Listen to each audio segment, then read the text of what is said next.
Hey guys, here with my boy Nino. What's up, guys? So we're just gonna give you like a rapid fire of take you through a workout we did and just share the knowledge. So let's do it. So on this particular day, I met up with Nino at his gym, Life Health and Fitness in Whitestone. It was a great change of scenery from the UFC gym. So that being the case, I let Nino take me through his workout and we started off with the bench. So this is my upper body day. We started with the bench press. I usually do 4 sets of 6 reps.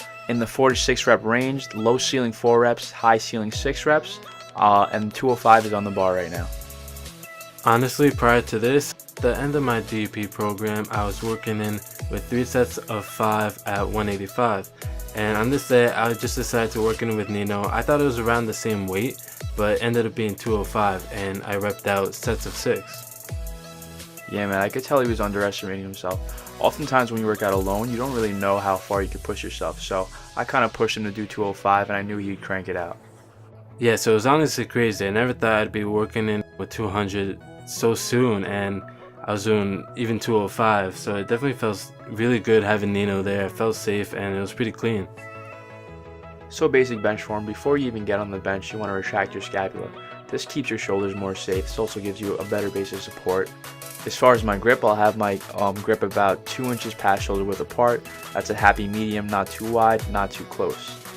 So the placing of your elbows really determines what you're working. You could either be working your chest, your shoulders, or your tries. So you want to find the happy medium in between. You don't want to make your elbows too wide that you're working your shoulders, and not too inwards that you're working your tricep. So the next exercise we did was weighted pull-ups with 45 pounds on the chain. For you guys that are new to pull-ups, don't be discouraged if you can't do it with weight yet. You could always do it with body weight.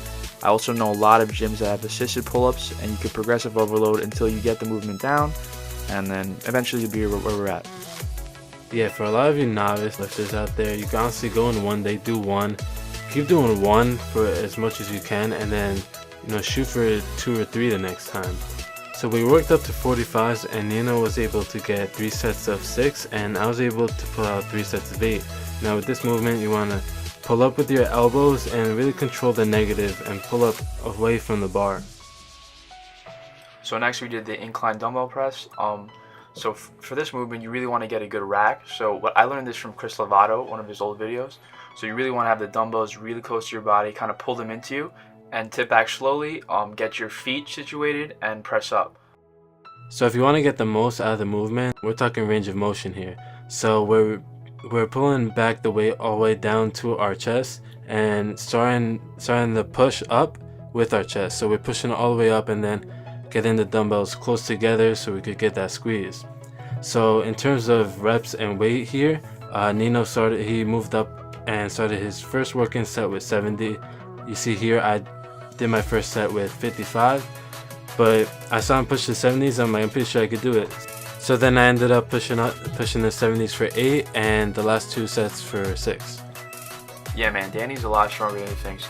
Going back to what we were talking about before about working out with a workout partner, you guys don't know your ceiling of capacity, so it's really good to work out with someone here and there to kind of push you past your limits. So this next movement is an incline dumbbell row. Reasons I do this, after my upper day, I usually do a lower day with heavy squats and deadlifts, so I want to keep my spine erectors and back fresh. When doing a bent over row when you're standing or a bent over dumbbell row, your spine erectors and your traps and mid back, they come into play a lot more. So for this reason, I do it with my chest pressed up against the bench. This takes out your spine erectors and back. It's kind of more of an isolation workout. You can definitely feel the squeeze a lot more. The only con of this is you can't do as much weight. But that being said, I do this for a purpose. So I really enjoy this movement for the squeeze. What you gotta do to optimize the squeeze is pull back with your elbows, but don't pull straight up. Sort of imagine like you're pulling an e-brake and you're leaning with your elbows and coming more back rather than up. So then we went to dips. I did it with 25 pounds. I could have gone a little lower, but as long as I got to 90, I was just trying to do it nice and slowly. Something I've been playing around with recently is I switched from weighted dips to ring dips. The rings are a lot more unstable, and the more unstable a movement is, the more of your strength goes towards stabilization. And the strength transfer you get from that is crazy. I went back to weighted dips after doing the rings for a couple months, and I shot at 45 pounds on weighted dips. I do this a lot with pull-ups and stuff like that too. So next we hit the seated cable row, and this is our horizontal pull movement. We did an overhead pull with the pull-ups, we did a bent over pull with the incline dumbbell rows. And so we hit this for 3 sets of 150. See here, I'm pretty strict because I was comfortable with the weight. So with this movement, you also see a lot of people at the gym let the weight pull them in and then use some momentum to shoot back. That's not the right way to do it. Right here, Nino's doing a slight hip hinge and it's really purposeful. So in that case, you really utilize the lats.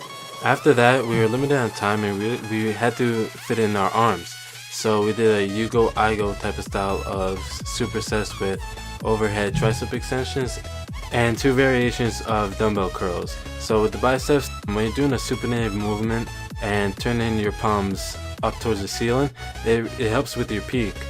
On the second one, we did hammer curls, so your palms are really facing each other, they're in a neutral position, and that really helps with the thickness.